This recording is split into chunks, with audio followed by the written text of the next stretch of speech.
তোমরা আমার এই পজিটিভ প্রেগন্যান্সি কিটগুলো দেখতে অনেকটাই ভালোবাসো। কিছু কিছু মানুষ কমেন্টে আমাকে অনেক ডিমোটিভেট করে, তাদেরকে আমি একটা কথাই বলছি যে দেখো, আমি একটা কাজের সাথে যুক্ত, তো আমাকে যদি মোটিভেট করতে না পারো প্লিজ ডিমোটিভেট করো না।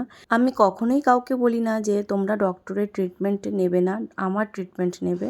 ডক্টরের ট্রিটমেন্ট অবশ্যই প্রয়োজন, সঠিক চিকিৎসা প্রয়োজন যাদের ইনফার্টিলিটির সমস্যা যারা ভুগছে। আর আমার গাইডেন্সে বেশিরভাগ মানুষ তারাই আছে যারা ডক্টরের ট্রিটমেন্ট অনেক দিন ধরে চালাচ্ছে, হয়তো পজিটিভ রেজাল্ট পাচ্ছে না। সেইখানটাতে আমি হয়তো কিছু হোম রেমেডিস, ডায়েট, এক্সারসাইজ দিয়ে তাদেরকে গাইড করি।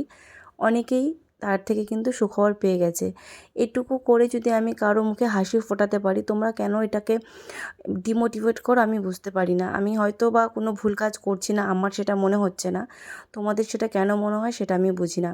কমেন্ট সেকশনে যদি কোনো ভালোবাসা দেখাতে না পারো প্লিজ হেট কমেন্ট করবে না। যেহেতু আমি সোশ্যাল মিডিয়াতে কাজ করছি, এখানটাতে স্বাভাবিক অনেক মানুষের অনেক মতামত থাকবেই, তবে সেটা নিয়ে আমার চললে হবে না। কিন্তু তাও কিছু হয় না যে যেহেতু আমি যে কাজটা করছি এটা একদম আলাদাই একটা কাজ, অনেকে কমেন্ট যেটা করছে অন্য আরেকটা মানুষ দেখছে, সেটার থেকে কিন্তু সে ডিমোটিভেট হচ্ছে। কারণ তোমরা সবাই জানো যারা ইনফার্টিলিটির সমস্যা আছে, পিসিওডি, পিসিওএস, থাইরয়েড, ইভেন যাদের কোনো কিছু সমস্যা নেই তারাও কিন্তু মা হতে পারছে না এখন, এই মানে প্রচুর প্রবলেম ফেস করছে।